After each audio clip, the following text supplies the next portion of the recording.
Sed bienvenidos y bienvenidas una vez más aquí a vuestro canal, Microcuentos Universales. Hoy estoy aquí para presentaros una nueva entrega de la supercolección Cuentos Rusos. Si os fijáis un poquito en el canal, tenéis cantidad de cuentos rusos que además hemos subido no hace mucho tiempo. Por ejemplo, tenéis 3 cuentos rusos de diferentes autores, un vídeo de más de hora y media de grandes relatos rusos. También tenéis La víbora, o por ejemplo, El gato del mar, o El músico ciego, o no sé, algún otro o Yom Kippur. La verdad es que hemos subido unos cuentos rusos súper chulos, con personajes inolvidables, y os lo recomiendo. Después os dejaré en la descripción del vídeo, como siempre, los enlaces a esta colección. Pero hoy, ¿qué os traigo? Hoy os traigo un nuevo cuento ruso y un nuevo escritor. ¿A alguien le suena el nombre del gran Iván Turgenev? Pues hoy os traigo un cuento titulado Un relato del padre Alexei, escrito por Iván Turgenev. Bien, lo que quiero que se os meta en la cabeza es que al final del cuento vendrá lo más importante, porque en este caso os voy a traer unas grandes enseñanzas, como siempre, pero hoy dividida en 2 bloques. Después al final os lo explicaré, porque no quiero destriparos nada de este maravilloso cuento. Es un cuento clasificado como cuento extraño. Y no digo nada más, hay descubrirlo vosotros. Bueno, quiero dar las gracias a toda la gente que me ha dicho que qué tal estoy del tobillo, se ha preocupado por mí. Como en el último vídeo os dije que me hice un esguince haciendo una ruta de senderismo, pues estoy muchísimo mejor. Muchísimas gracias por preocuparos. La verdad es que ya puedo andar, ya puedo conducir. Hoy por lo menos no puedo hacer rutas de montaña, de alta montaña, pero por lo menos pues he dado una vuelta por el pueblo y me siento bastante mejor. Mañana ya me meto en Francia. Y ahora, antes del cuento, os he traído una panorámica del pueblecito donde estoy hoy. Estoy en Viella, en el Pirineo catalán, ¿vale? Así es que, bueno, Valle de Arán, y estoy pegado a Francia. Mañana iré a Bañeles de Luçon, en Francia, ya a cargar la autocaravana de gas. Y bueno, supongo que os importa un pimiento, pero yo os lo digo. Bien, muchas gracias por estar ahí. Os dejo la panorámica, después el cuento y al final las enseñanzas. Y como siempre digo, sin más dilación, comencemos.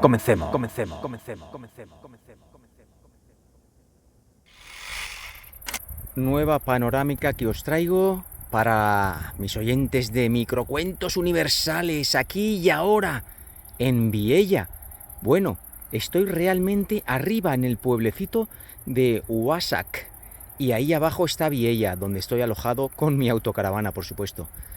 Os deseo a todos lo mejor. Bueno, voy a ampliarlo un poquito. Ese es el pueblo, las montañitas y el caminito que voy a hacer ahora. Ojalá os guste el cuento que os dejo. Un besazo muy fuerte. Chao.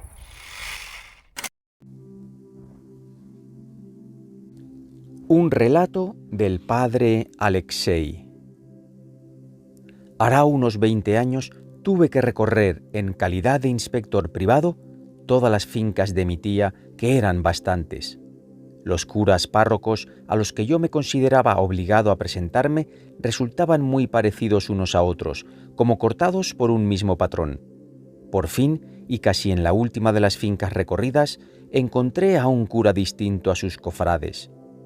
Era un hombre muy viejo, casi provecto, que de no ser por los ruegos insistentes de los parroquianos, que le querían y respetaban, estaría retirado hacía tiempo.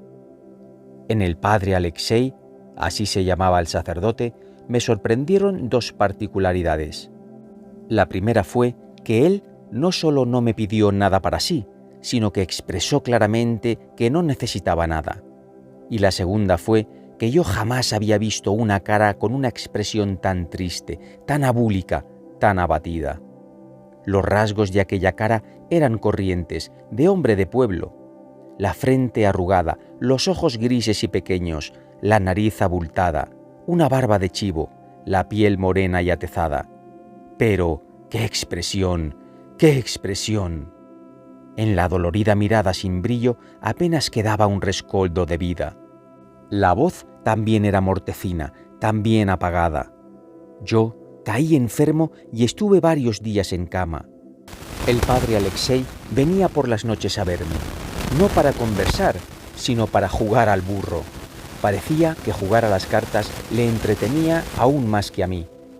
Un día que perdí varias veces seguidas, lo que proporcionó al padre Alexei una gran alegría, yo saqué la conversación de su vida pasada, de las desgracias que le habían dejado una huella tan manifiesta. Al principio, el padre Alexei se resistió mucho, pero acabó contándome su historia. Probablemente le caí simpático por algo, de lo contrario no habría sido tan sincero conmigo. Procuré transmitir su relato con sus propias palabras. El padre Alexei hablaba de una manera muy sencilla y coherente, sin muletillas ni giros provincianos o del seminario. En más de una ocasión he comprobado que entre los rusos, la gente muy baqueteada y resignada, cualquiera que sea su rango o condición, se expresa en ese mismo lenguaje.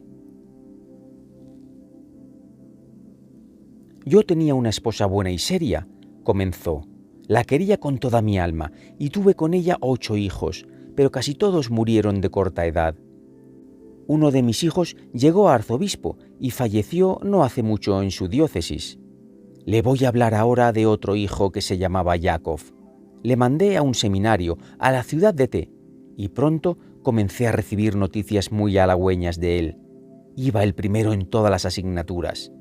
También en casa, cuando era niño, ya destacaba por lo aplicado y lo formal. Había días en que no se le oía. Cogía un libro y se ponía a leer. Jamás a mi mujer y a mí nos causó el menor disgusto. Era muy pacífico. Solo que algunas veces se quedaba pensativo, igual que una persona mayor, y tenía poca salud. En una ocasión le pasó algo muy curioso. Ya iba para los 11 años. Era la víspera de San Pedro. Salió de casa al alba y estuvo casi toda la mañana perdido. Por fin regresó. Mi mujer y yo le preguntamos: ¿dónde has estado? En el bosque, nos dice, paseando, y me he encontrado con un ancianito verde que ha estado hablando conmigo mucho rato y me ha dado unas nueces muy ricas. ¿De qué anciano verde hablas?, le preguntamos. No sé, responde, nunca le había visto hasta hoy. Es un viejecito pequeño, un poco jorobado, que mueve rápido los pies y sonríe, y es todo él verde como las hojas. ¿Cómo?, le preguntamos. ¿La cara también es verde? Sí, la cara y el pelo, y hasta los ojos. Nuestro hijo nunca nos había mentido, pero esta vez mi mujer y yo empezamos a dudar. A lo mejor, le dijimos, es que te dormiste en el bosque al sol y viste al viejecito en sueños. No me dormí en absoluto, dice. ¿Es que no me creéis? Pues aún tengo en el bolsillo una nuez de aquellas. Yakov sacó del bolsillo la nuez y nos la mostró. Era pequeña como una castaña chiquita y rugosa, no se parecía a nuestras nueces corrientes. La guardé y quise enseñársela al doctor, pero se perdió y no volví a encontrarla.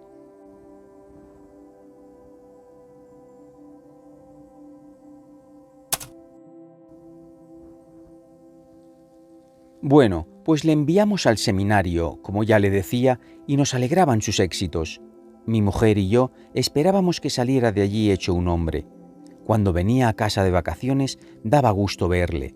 Era muy formalito y no se permitía ninguna travesura. Caía simpático a todo el mundo y todos nos felicitaban.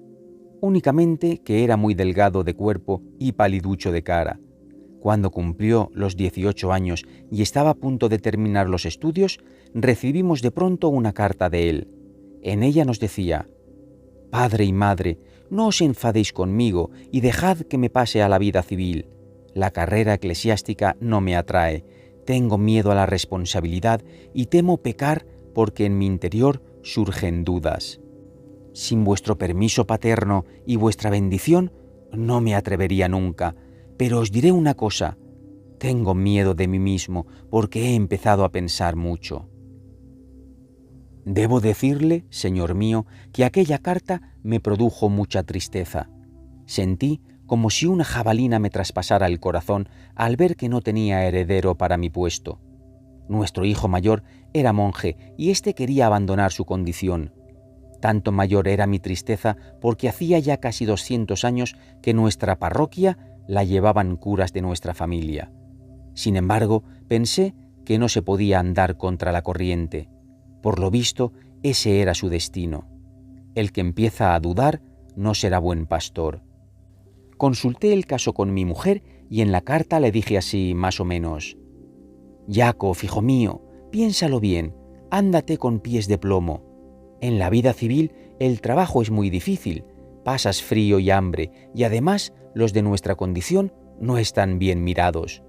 Tienes que saber por adelantado que nadie te echará una mano. Piénsalo bien para que no se te pase después. Sabes que desde siempre quise que me relevaras, pero si es verdad que dudas de tu vocación y tu fe se tambalea, entonces no seré yo quien te retenga. Hágase la voluntad divina. Tu madre y yo no te negamos la bendición. Jacob me respondió con una carta agradecida. Padre, me has dado una alegría. Mi intención es dedicarme a la ciencia, incluso tengo quien me proteja. Ingresaré en la universidad y seré doctor, porque siento gran inclinación por las ciencias. Leí la carta de Yasha y me estremecí aún más. Pronto no tuve con quien compartir la pena, porque por aquel entonces mi mujer cogió un resfriado muy fuerte y se murió. No sé si por el resfriado aquel o porque Dios misericordioso se la llevó. Cuántas veces lloré al verme viudo y solitario, pero ¿qué iba a hacer? Así tenía que ser.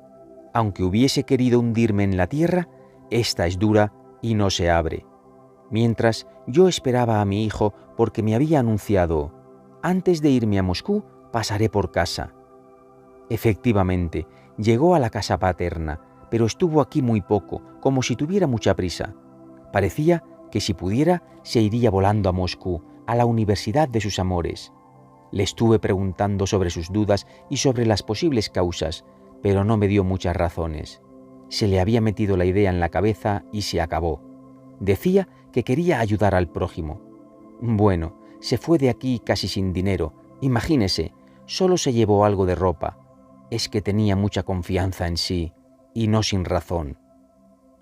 Pasó el examen de ingreso estupendamente, se hizo estudiante y se buscó clases en casas particulares. Es que sabía mucho de lenguas antiguas. ¿Y qué cree usted que hizo? Se le ocurrió mandarme dinero. Me puse un poco más alegre. Claro que no por el dinero, pues se lo mandé de vuelta y hasta le regañé. Me puse más contento porque veía que el chico se abriría camino. Poco duró mi contento. En las primeras vacaciones volvió a casa, pero me dejó asombrado. No reconocía a mi Jacob. Se había vuelto apático y sombrío, no había manera de sacarle una palabra. También cambió de cara, había envejecido como 10 años. Es cierto que antes era tímido, ya lo creo. Por cualquier nimiedad se avergonzaba enseguida y se ponía rojo como una señorita. Pero apenas levantaba la vista, veías que en su alma había luz. Ahora se había vuelto distinto. No era tímido, era huraño como un lobo y miraba de reojo. No sonreía ni saludaba. Parecía una piedra. Si le preguntaba algo, se callaba o respondía a regañadientes. Me puse a pensar que quizá se había dado a la bebida. Dios nos libre. O se había vuelto un jugador, o que había por medio asuntos de faldas. En la juventud es muy fuerte la atracción que ejercen las mujeres y en una ciudad grande como Moscú, los malos ejemplos y las ocasiones no faltan. Pero no noté nada parecido. Beber solo bebía cavas y agua. A las mujeres ni las miraba y en general no se trataba con nadie. Pero lo que más me dolía era que ya no tenía conmigo la confianza de antes. Se le notaba como una indiferencia, como si le resultara odioso todo lo propio. Si yo me ponía a hablarle de las ciencias y de la universidad, tampoco obtenía una respuesta coherente. Sin embargo, iba a la iglesia, aunque también se comportaba de manera extraña. En todas partes era severo y sombrío, en cambio en la iglesia parecía sonreírse burlonamente. De ese modo vivió aquí conmigo unas 6 semanas y se volvió a Moscú. De Moscú me escribió un par de veces y de sus cartas saqué la impresión de que volvía a entrar en razón. Pero imagínase mi asombro, señor mío, cuando de pronto, en mitad del invierno, en vísperas de Navidad, se presenta en casa. ¿De qué manera? ¿Cómo? ¿Por qué? Yo sabía que en estas fechas no había vacaciones. ¿Vienes de Moscú?, le pregunto. Sí, de Moscú. ¿Cómo es eso? ¿Y la universidad? He dejado la universidad. ¿Que la has dejado? Eso es. ¿Para siempre? Para siempre. ¿Pero qué te pasa, Jacob? ¿Es que estás enfermo? No, me dice. Padre, no estoy enfermo, pero usted, padre, déjeme en paz y no me haga preguntas, que si no me marcharé de aquí y no me verá más. Jacob me decía que no estaba enfermo, pero tenía una cara tal que incluso me asusté. Una cara terrible, hosca, como si no fuese de un ser humano. Las mejillas chupadas, los pómulos salientes, se había quedado en los huesos. La voz parecía salirle de una caverna. Y los ojos, Dios mío de mi vida, ¡qué ojos! Amenazantes, salvajes. Su mirada vagaba de un lado al otro y no había forma de atraparla. El ceño fruncido y los labios también como torcidos. ¿Qué se había hecho de mi José hermoso, de mi niño afable? No lo entendía. ¿Se habrá vuelto loco?, pensaba yo.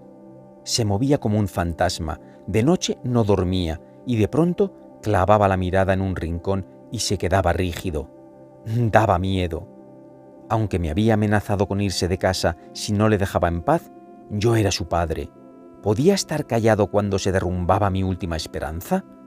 Por eso, una vez aproveché la ocasión y me puse a rogar a Jacob con lágrimas y a exhortarle en nombre de la memoria de su madre difunta: «Yasa, como a tu padre carnal y espiritual, dime, ¿qué te pasa? No me hagas sufrir, explícate, alivia tu corazón. ¿Has echado a perder algún alma cristiana? Si es así, arrepiéntete».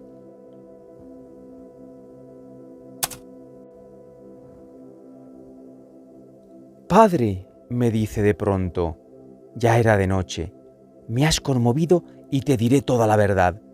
No he echado a perder a ningún alma, es mi propia alma la que se pierde». «¿Cómo es eso?» «Verás».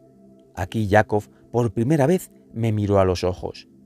«Ya va para 4 meses». Comenzó, pero de pronto la voz se le quebró y se puso a respirar trabajosamente. «¿Qué es lo que va para 4 meses? Dímelo y no me tengas en vilo». «Va para 4 meses que le estoy viendo a él». ¿A él? ¿Quién es él? Ese, al que de noche no conviene mentar. Sentí frío y me estremecí. ¿Cómo?, le digo. ¿Le ves a él? Sí. ¿Y ahora lo ves? Sí. ¿Dónde? Pero yo no me atrevía a volver la cabeza y los dos hablábamos en susurros. Ahí, y señala con los ojos. Ahí, en ese rincón. Por fin me atreví. Miré al rincón y allí no había nada. Ahí no hay nada, Jacob, por Dios. Tú no le ves, pero yo sí le veo. Volví a mirar y tampoco había nada. De pronto me acordé de aquel anciano del bosque que le había dado la nuez. ¿Qué aspecto tiene?, le pregunté. ¿Es verde? No, no es verde, es negro. ¿Con cuernos? No, es como un hombre, solo que todo negro.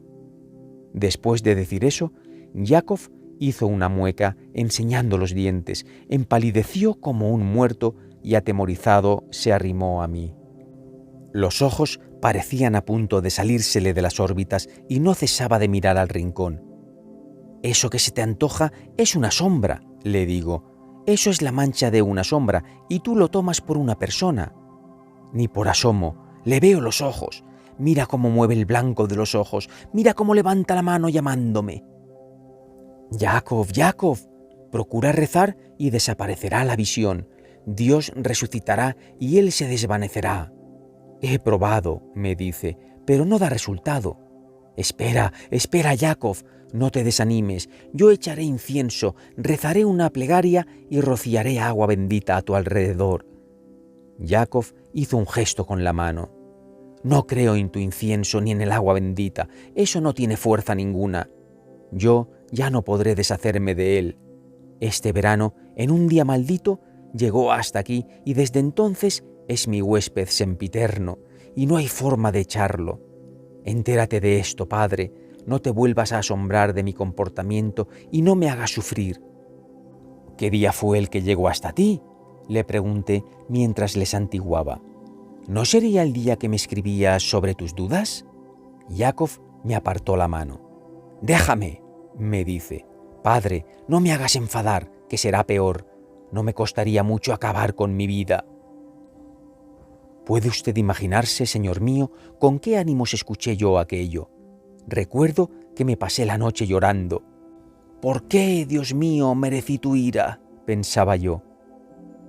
El padre Alexei se sacó del bolsillo un pañuelo a cuadros y se sonó la nariz y de paso se restregó a hurtadillas los ojos.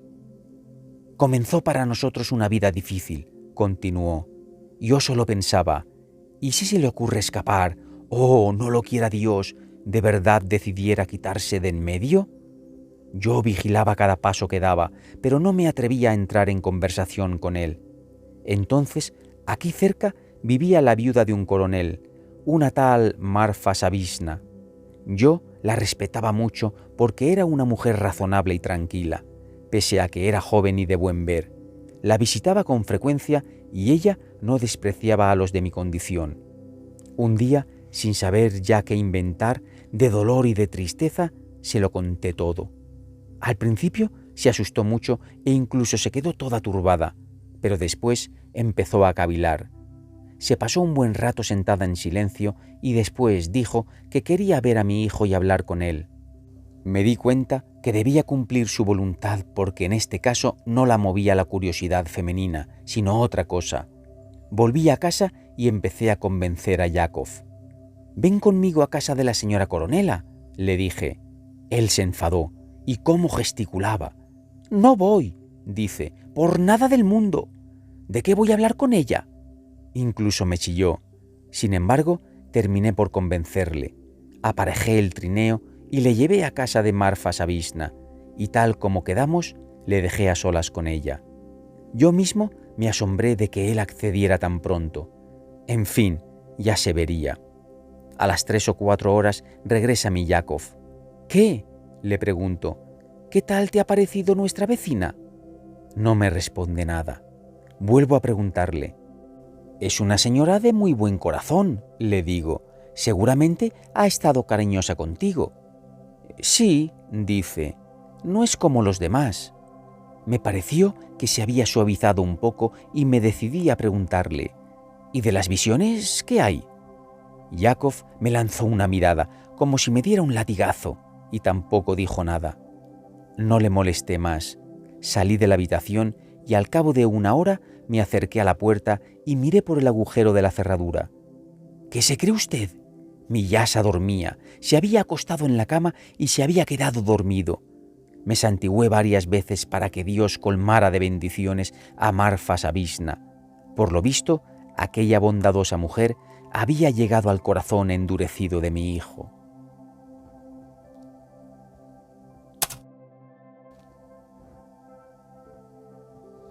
Al día siguiente veo que Yakov coge la gorra. Quise preguntarle a dónde iba, pero pensé que era mejor no hacerlo. Probablemente iba a casa de ella. Así era. Yakov se fue a casa de Marfa Savishna. Estuvo allí más tiempo que la vez anterior, y al día siguiente otra vez, y al otro volvió de nuevo. Yo comencé a animarme porque veía cambios en mi hijo. Ya tenía otra cara y se le podía mirar a los ojos, que ya no los apartaba. Seguía tan triste, pero no con la desesperación, no con el espanto de antes. Pero cuando me sentía un poco más animado, todo se torció de golpe. Yasa de nuevo se volvió huraño, de nuevo no permitía que me acercara. Se encerraba en el desván y dejó de ir a casa de la coronela. Pensé que quizá él se había propasado y que ella le negaba su casa. Pero después pensé que él, aunque era desdichado, no se hubiera atrevido a tanto, y que aquella tampoco era así. Por fin no me contuve y le pregunté: «¿Qué pasa, Yakov, con nuestra vecina? Parece que te has olvidado de ella». Y él me gritó: «¿La vecina? ¿Es que quieres que él se ría de mí?». «¿Cómo?», le digo. Entonces él incluso cerró los puños. Estaba totalmente furioso. «Sí», me dice, «antes él se estaba quieto, pero ahora se ríe y enseña los dientes. ¡Fuera! ¡Largo de aquí!». Yo no sé a quién dirigía él estas palabras, pero me temblaban las piernas del espanto cuando salí corriendo. Imagíneselo usted con la cara congestionada, del color del cobre, echando espuma por la boca y chillando con voz ronca, como si le estuvieran ahogando. Ese mismo día me fui con mucha pena en el alma a ver a Marfa Savisna, y la encontré sumamente afligida. Incluso su aspecto había cambiado, tenía la cara más delgada, pero no quiso hablar conmigo de mi hijo. Únicamente me dijo que no había fuerza humana capaz de arreglarlo, que yo tenía que rezar. Después sacó 100 rublos y me dijo: «Para los pobres y los enfermos de su parroquia», y repitió: «Rece». Dios mío, como si yo no rezara día y noche. El padre Alexei volvió a sacar el pañuelo y a secarse las lágrimas, esta vez sin ocultarlo, y después de un pequeño respiro, continuó su triste relato. Yakov y yo rodábamos cuesta abajo como una bola de nieve por la ladera de una montaña, sabiendo los dos que abajo estaba el abismo, pero sin saber cómo frenar y qué hacer. Ya era imposible ocultarlo. Por toda la parroquia se comentaba ya que el hijo del cura era un poseso y que había que dar cuenta a la autoridad. Seguro que habrían dado cuenta, de no ser porque mis parroquianos, Dios se lo pague, me compadecían. En estas pasó el invierno y llegó la primavera. El Señor nos envió una primavera tan clara y preciosa como no recordaban ni los más viejos. El sol lucía el día entero, sin viento y con calor. Y tuve la buena idea de que podría convencer a Yakov para peregrinar juntos a San Mitrofán de Boranov. Si este último remedio no sirve, pensé, entonces no hay más esperanza que la tumba.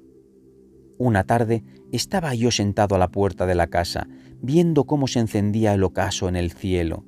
Cantaban las alondras, el manzano estaba en flor y la hierba comenzaba a verdear. Pensaba de qué manera podría presentarle mi proyecto a Yakov. De pronto le veo salir al porche, se para, mira, respira hondo y se acomoda en el peldaño a mi lado. Me dio tanta alegría que hasta me asusté, pero no abrí la boca. Él seguía sentado, mirando el ocaso y sin decir tampoco una palabra.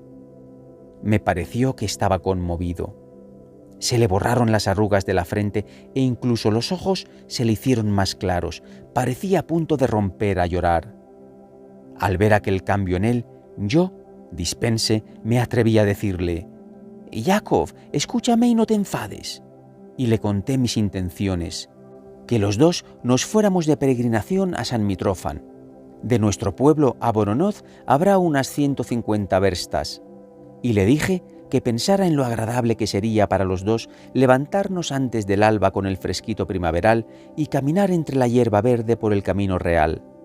Y si los dos nos arrodillábamos como es debido y rezábamos ante los restos del santo, es posible, quién sabe, que el Señor se compadeciera de nosotros y Él se curase.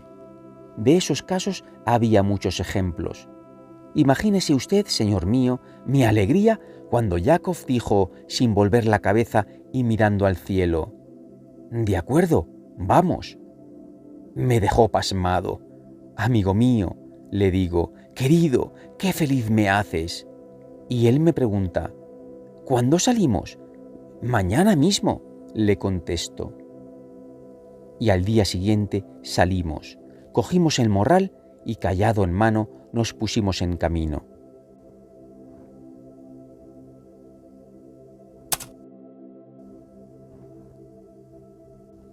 En los 7 días de camino, el tiempo siempre nos fue propicio, cosa asombrosa. Ni hacía calor, ni llovía, ni nos picaban las moscas, ni tragábamos polvo. Mi Yakov tenía cada día mejor aspecto. Debo decirle que antes al aire libre Yakov tampoco veía a aquel, pero lo sentía detrás de sí, a su espalda. En ocasiones le parecía que su sombra se desplazaba a su lado, lo cual trastornaba mucho a mi hijo. Pero esta vez no pasó nada de eso, y en las posadas en las que hacíamos noche tampoco se le aparecía nada. Entre nosotros hablábamos poco, pero lo pasábamos bien, sobre todo yo. Veía que mi pobre chico resucitaba. No soy capaz de describirle, señor mío, lo que yo entonces sentía. Bueno, llegamos por fin a Voronozh, nos limpiamos, nos lavamos y nos fuimos a la catedral a ver al santo.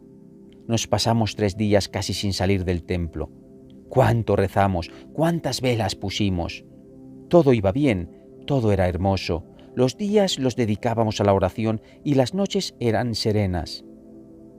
Mi Yasa dormía como un niño y él mismo comenzó a hablarme.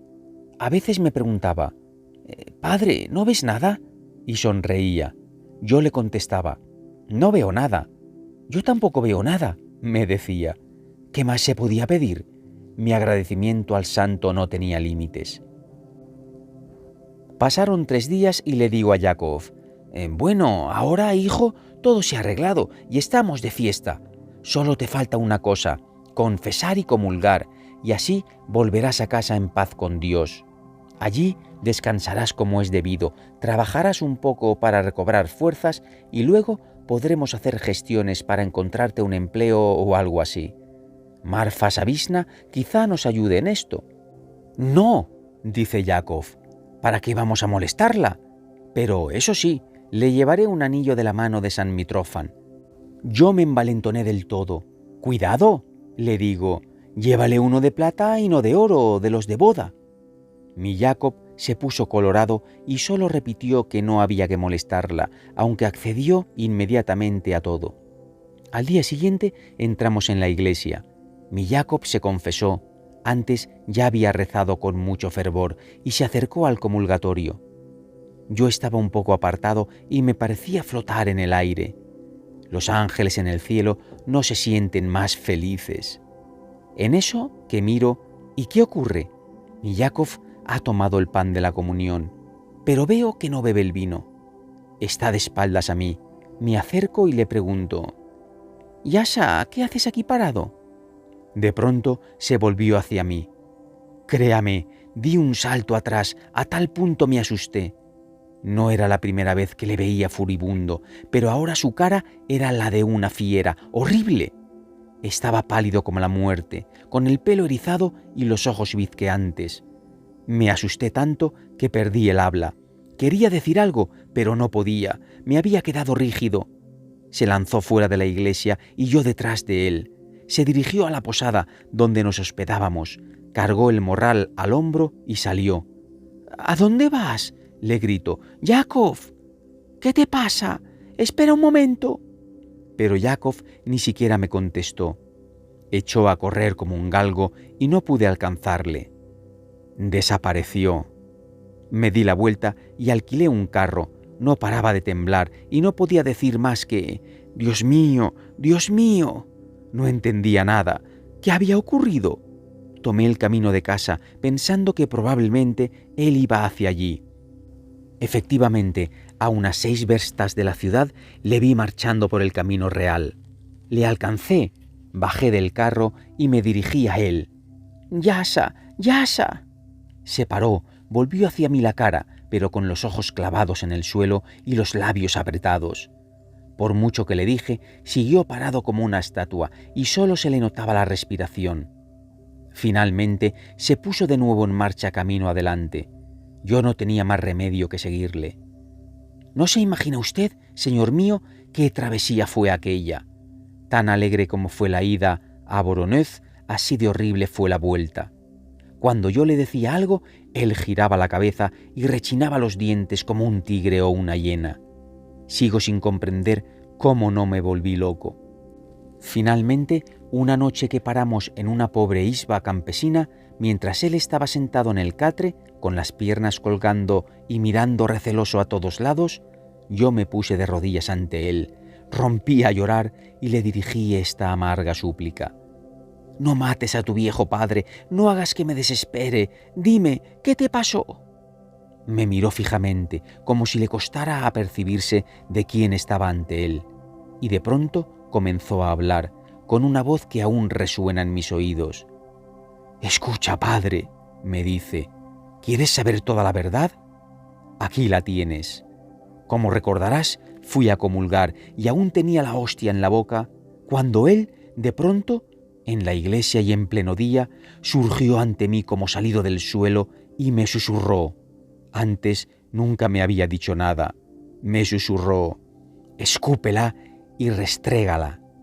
Así lo hice, escupí la hostia y la restregué con el pie. Por eso ya estoy perdido para siempre, porque cualquier crimen puede ser perdonado, pero no el crimen contra el Espíritu Santo.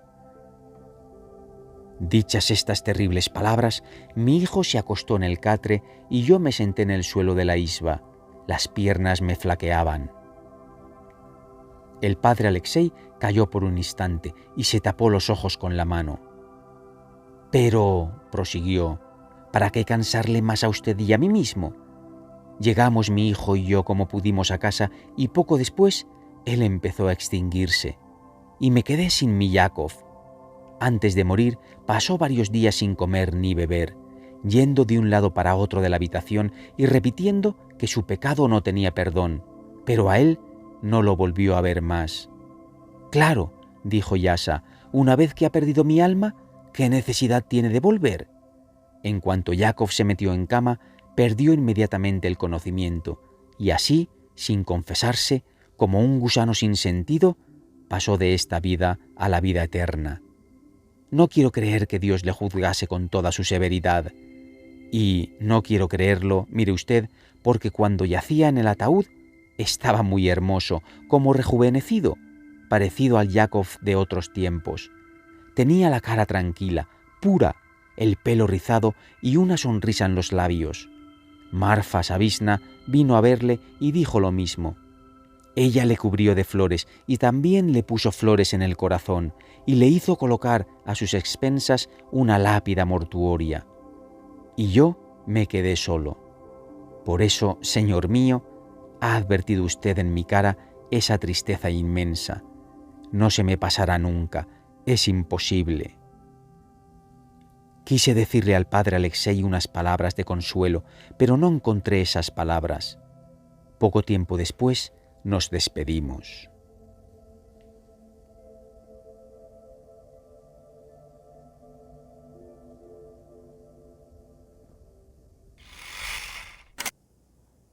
Bueno, queridos oyentes de Microcuentos Universales, hasta aquí un relato más de cuentos rusos, pero no os vayáis. ¿Por qué? Porque ahora vienen, lo que os he dicho al principio, los dos bloques de enseñanzas.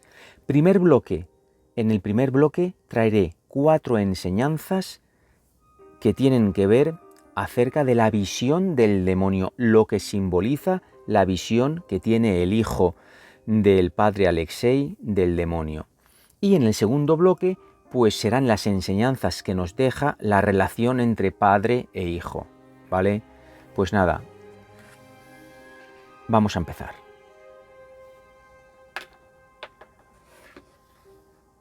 En lo referente a lo que simboliza la visión del demonio. Primera enseñanza, la lucha interna y el sufrimiento. Las visiones del demonio simbolizan el sufrimiento interno y las luchas personales del hijo. Estas visiones pueden interpretarse como una manifestación de sus miedos y ansiedades, mostrando cómo el dolor emocional y psicológico puede afectar profundamente a una persona. Después de cada reflexión después de cada enseñanza, mejor dicho, tenéis que reflexionarlo. Segunda enseñanza, el poder de la fe y la espiritualidad. A través de estas visiones, Turgenev explora el papel de la fe y la espiritualidad en la vida de las personas. El padre Alexei siendo un hombre de fe, intenta usar sus creencias para ayudar a su hijo a superar estas visiones, lo que subraya la importancia de la fe como fuente de consuelo y fortaleza en tiempos difíciles. Tercera enseñanza: la influencia del entorno y la educación. Las visiones también pueden reflejar la influencia del entorno y la educación en la formación de la psique del hijo.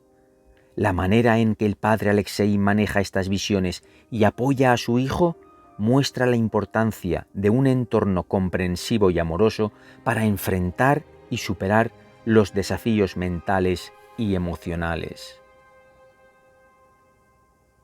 Cuarta y última de este bloque: la dualidad del bien y el mal. Las visiones del demonio representan la dualidad del bien y el mal que existe en el mundo y dentro de cada individuo. Esta dualidad es un tema recurrente en la literatura de Turgenev, y en este cuento se utiliza para mostrar cómo las personas deben enfrentar y reconciliar estas fuerzas opuestas en sus vidas. Segundo bloque: referente a la relación padre-hijo. Primera enseñanza: amor y devoción. Desde el principio se muestra que el padre Alexei siente un profundo amor y devoción por su hijo. Este amor es el motor que impulsa muchas de sus acciones y decisiones a lo largo del cuento. Segunda: sacrificio. El padre Alexei está dispuesto a hacer grandes sacrificios por el bienestar de su hijo. Esto incluye tanto sacrificios materiales como emocionales, lo que subraya la profundidad de su compromiso y amor paternal. Tercera: conflicto y tensión. A medida que la historia avanza, surgen conflictos y tensiones entre ellos, especialmente cuando las expectativas y deseos del padre no coinciden con los del hijo. Estos momentos de conflicto reflejan las dificultades inherentes en muchas relaciones familiares. Y ultimísima reflexión del cuento, ultimísima enseñanza, aquí os la dejo. Reflexión y crecimiento. La relación también es un catalizador para la reflexión y el crecimiento personal del padre Alexei. A través de su relación con su hijo, el padre aprende importantes lecciones sobre el amor, la paciencia y la aceptación. Me parece brutal porque tú escuchas el cuento y dices, bueno, un cuento interesante, extraño, diferente, pero es que las enseñanzas son fabulosas, fabulosas. Bueno, espero que os haya gustado, que hayáis aprendido mucho, que todas estas enseñanzas las reflexionéis evidentemente para así asimilarlas mejor y ponerlas en práctica. Y bueno, seguiré con mis vacaciones. Gracias a todo el mundo por el apoyo, por estar ahí. Os mando un abrazo de luz eterno, un beso súper fuerte. No os vayáis muy lejos. Nos vemos en la siguiente entrega. Chao.